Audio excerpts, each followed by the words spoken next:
My prayer was to get justice for Ahmaud. He he fought for us in the courts. He gave us a fair judge.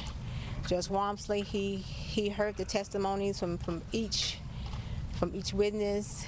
He gave us a very good verdict, and he gave us a very good sentence. That's right. I knew that we would come out with a victory. Yes. I never doubted it. That's right. And I knew that today would come.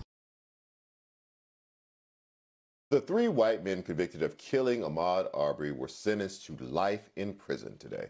Only one of the trio, William Roddie Bryan, will be eligible for parole after serving 30 years, a long ways away for the 52-year-old. The judge sentenced Travis and Greg McMichael each to life, plus an additional 20 years for aggravated assault. But this is not the end of the road for the three killers. They now face federal hate crime charges early next month for attempted kidnapping and interfering with Arbery's right to use public streets because of his race. Arbery's family announced earlier today they would reject a plea deal made by the Department of Justice, which would put the three in federal prison for 30 years, the family's attorney said.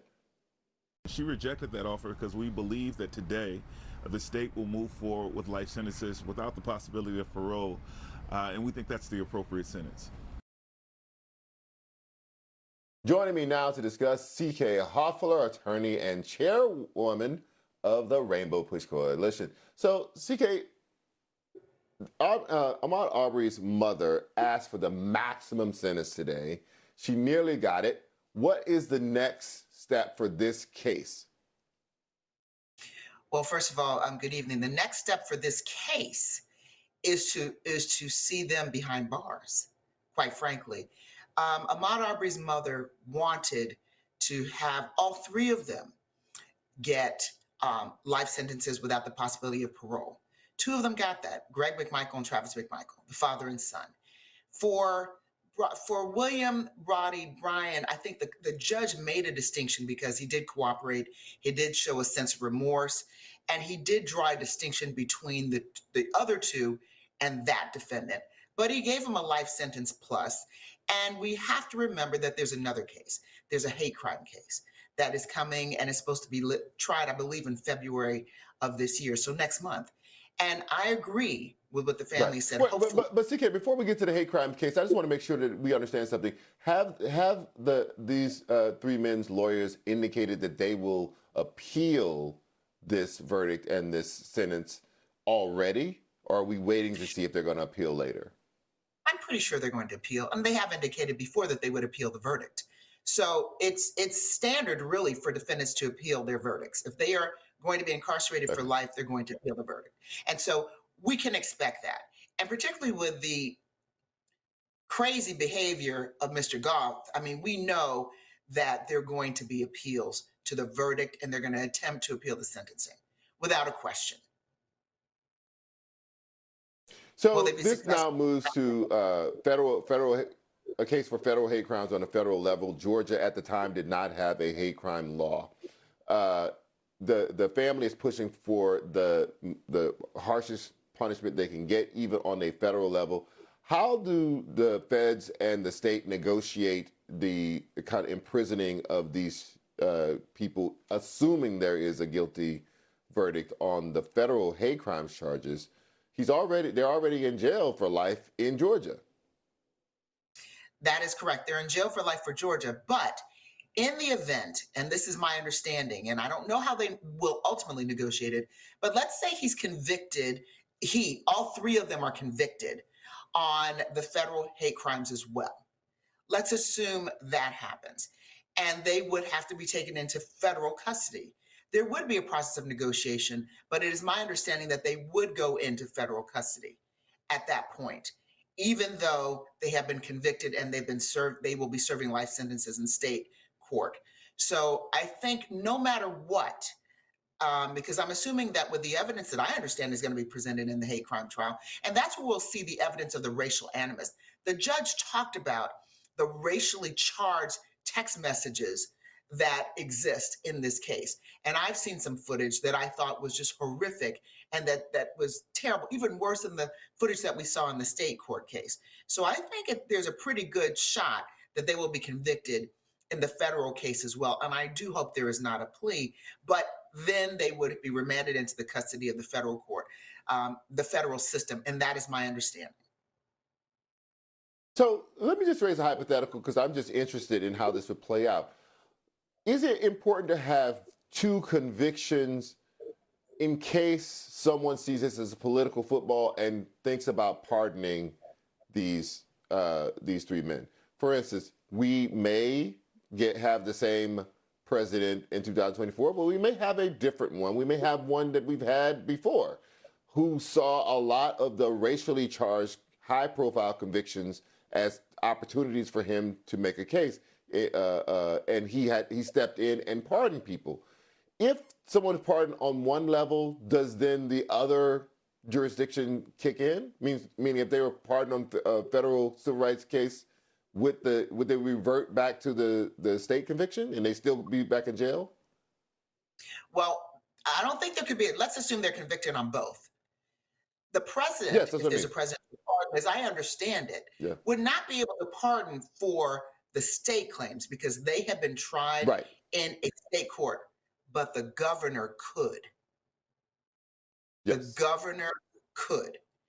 And in this instance, our governor here in the state of Georgia and the former president are at odds with each other at this particular moment, perhaps. But you never know what could happen. It is vitally important for there to be convictions in both cases for this reason. Hate crimes are different than the underlying crimes that they've been convicted of. A hate crime is something that is motivated by racial animus or some type of bias. And I think it's critically important to have a conviction because you can look at the videos and see, and we haven't even seen all of the evidence in the hate crimes, but you can see that it was motivated. And even the prosecutor said, this happened to Ahmaud Arbery because he was a black man. We know that, but we need to see a case that tries that for sure. Right, and does it need to be, it needs to go forward and be tried to the max on principle, do you think? Because, one of the things that the prosecutors in the state case did not do was to make race a central factor, right? And so to a large degree, that jury was not necessarily as a front of mind consideration trying this because they did something to Ahmaud because he was black, but because they did something to Ahmaud because it was horrible. But no one so far has made the case yet that it is because he was black. Do we need to have that conviction just as a matter of principle? I mean, I think it needs to be as a matter of principle and just as a matter of law, and because they committed hate crimes. I think it's all of the above, Charles. I think that, remember, it's a hate crime. So they also have to go through the crimes, the criminal aspect of it. It's just that it's motivated by the bias and hatred. Well, the crime is established at this point, right? It is established, but I think it's important to go through that hate crime statute, the federal hate crime statute, because it sends a message. Because there are thousands of cases, unfortunately, like Ahmaud Arbery, that are motivated by race, by some type of bias, by gender, by other types of biases that exist. And they need to be convicted. I think this Justice Department is intent on convictions for hate crimes because it's important for people to see that you can be convicted for hate crimes. Because if you're in a jurisdiction that may not convict you for the underlying crimes, you may not have a judge similar to this judge, you may not have all the dynamics that you had in the Ahmaud Arbery murder trials, then hate crimes, conviction on the basis of hate crimes should be a viable option. And we don't see a lot of convictions based on hate crimes. So I think it is very, very important. It sets a precedent for Black and brown people or anyone who's been a victim of hate crimes. Hate crimes could deal with, people being having criminal activity against you because you're gay, because of the color of your skin, because of the cultural bias, because of sex, because of so many different things. And convictions where that is at the center of it, that's the motivation, need to go forward. So I think it is critically important. And they should stay behind bars forever. All three of them, not just two. Let's shift a little bit. I just want to get your impression of how you think the incarceration of these men is going to go. They've been, this is a very high profile case. When they go into prison, everyone will know why they are there. It is a racially charged crime. even if it has not been tried as a hate crime yet. And, there's a lot of racial animus in prisons. Will these 3 inmates be isolated, you believe, from the general population? Or what will their incarceration be like? Well, I'll tell you this. I think there are a lot of people who really believe it or not, that they did nothing wrong. There are people in Georgia that believe that. There are people throughout the country that believe they did nothing wrong, that they were simply stopping someone who was engaged more than likely in criminal activity, and they have the right to do that. There are people who really believe that. We, of course, don't subscribe to that. We don't believe it, but there are people who are incarcerated who would believe that too, and who perhaps would seek to protect them. Similarly, there are people incarcerated where they're going to be that might believe that this is the heinous crime that we know that it is. The crimes against Ahmaud Arbery were heinous. Everyone saw them. The prison population probably is divided about the verdict. So I would imagine similar dynamics would exist in prison as existed in the general population outside of prison. So I think if they were in solitary confinement, it would be because they were a danger to themselves or to others. There'd have to be some extraordinary circumstance. But they've been in jail for quite some time and seemed okay thus far.